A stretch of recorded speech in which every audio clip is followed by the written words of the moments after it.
Samsung surprised everyone with the Galaxy Z Flip 7, launching it with the Exynos 2500. A lot of people were questioning whether that was the right move. Personally, I think it was a good one, but let's find out how far away it is from the Snapdragon 8 Elite for Galaxy. Welcome back to SamMobile TV. You're here with Daniel. And today I've got a series of tests to test the Exynos 2500 against the Snapdragon 8 Elite for Galaxy.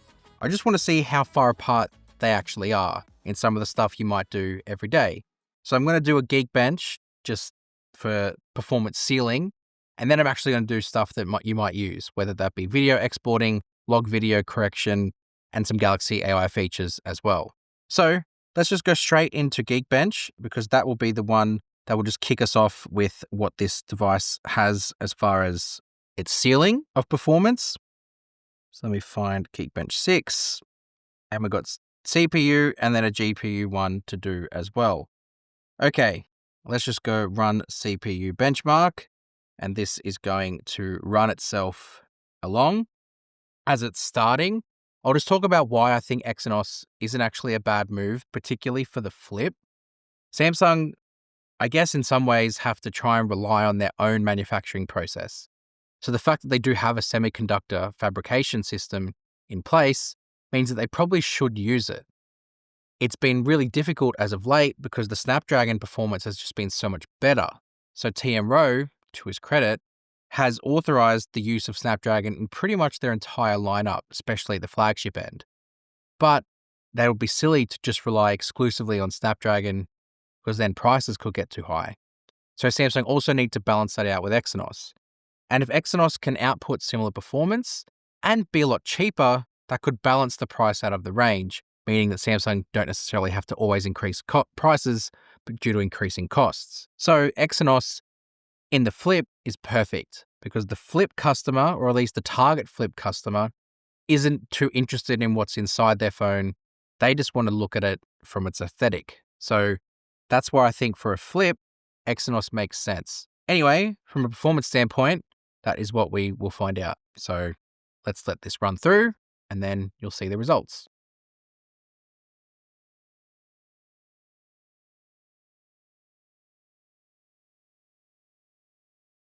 These take some time. Just checked there, neither of them have actually heated up too much, so it's not too bad. The Flip, obviously, with a thinner chassis, actually not that much thinner now, it's actually thicker than the Fold, isn't doing too bad, doesn't seem too hot.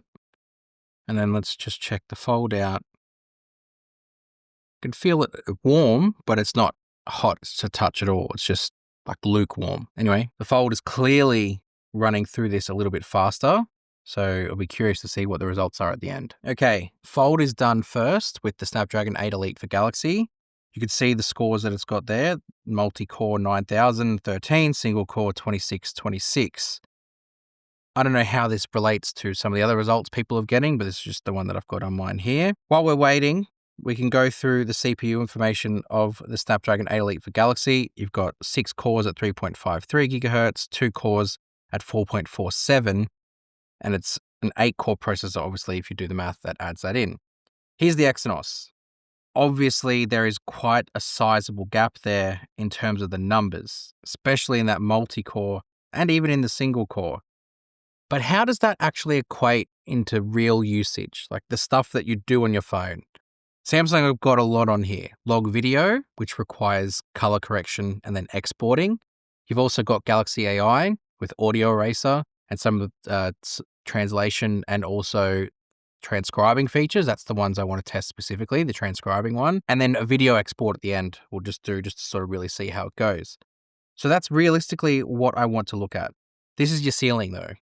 Obviously the Fold 7 has got that higher performance ceiling, at least compared to the Exynos 2500 on paper here. But before we go into the other tests, let's just look at the GPU one quickly and run a GPU benchmark.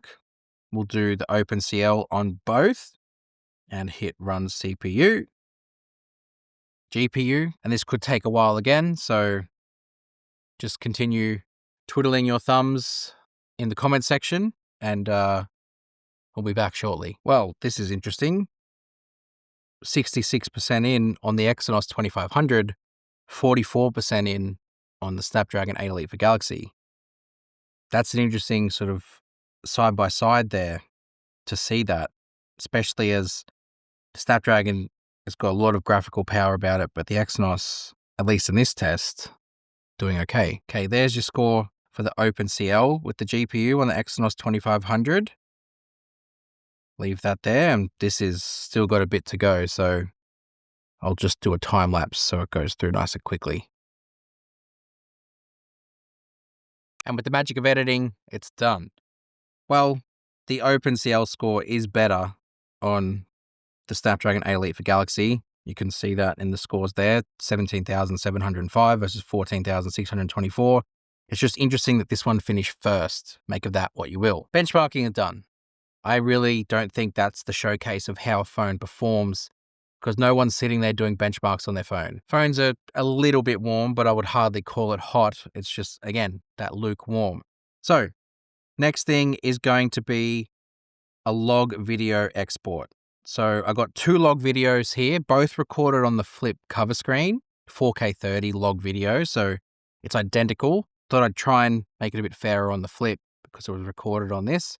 And how you color correct is you literally just swipe up, hit correct color, and then it applies the LUT over the top, but then you have to save it, which means you have to export the video. So let's do that. Hit save copy. And let's just see which one powers through this first. I imagine a world where Samsung tries to even the performance out on both of these, where they try and either limit the performance of this or overclock the performance of this in order to achieve parity with some of these features. However, as I'm looking at this now, the 8 Elite for Galaxy is churning through this a little bit faster and will finish this export quicker than the Exynos 2500. Not far behind the Z Flip 7, but you can tell that there is probably a little bit more power in what the 8 Elite for Galaxy is outputting for stuff like this. But that's not the only test. The next one is audio eraser. So we can actually go back and we can utilize this exact same clip to get the audio eraser done. So I'll go into the Galaxy AI button here and it will analyze the audio. That one's doing it for the first time. Okay, done. So I'll leave the voices as is, but I will reduce the noise by 90%.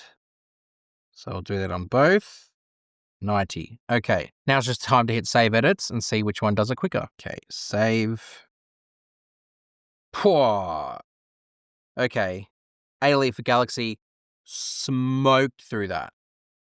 That isn't even close. Exynos 2500 picked up some speed towards the end here, but wow, the 8 Elite for Galaxy is super optimized for that versus the Exynos 2500, which is weird because it's Samsung's feature with their own chip. You'd think that would do better. Maybe the 4 Galaxy moniker isn't just marketing. Up next is voice recorder. So I'm just going to record a standard voice recording on both of them at the same time. And I want it to be able to transcribe because the transcription is done on the device itself. There is no cloud processing of the transcription in the same way audio eraser is processed on device. There's no cloud processing once you do decide to transcribe. Also with summarize as well, there is no transcription going on. There's no cloud processing going on. It does it on device. So once I'm sort of finished talking about what this stuff is and padding out a bit of time, we'll be able to transcribe this voice recording on both. Get your words out, Daniel. Okay, let's hit stop and hit save on both of those. Then we'll go back into it and then you can see the transcribe button there. So let's hit that and just see how long it takes on both of them to actually do it. As you can see, analyzing and recording securely on your phone. So there's no cloud processing being done whatsoever. It's taking a while, sitting at 8 and 6% respectively on both. I do imagine it does surge past a bit later though. As you can see now, it's starting to pick up. And the 8 Elite for Galaxy in particular, whoa, that happened quickly. And then it's finished first and you can see the transcription being done there. And then the Exynos 2500 is now finished as well. That's pretty crazy how much faster the Snapdragon is.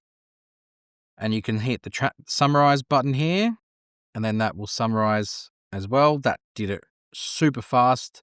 That probably was around the same time. And then we'll do a translate as well. Pick the language. What have we got? We'll do Korean on both because that's what's there. Hit translate. That happened pretty much the same time as well. So that's not too much of an issue, but definitely the transcription stuff, the more intensive processing stuff, did take a bit on the Exynos. Next thing is going to be a video export. So if I go to create here and I go to movie, I'll add this into Samsung Studio.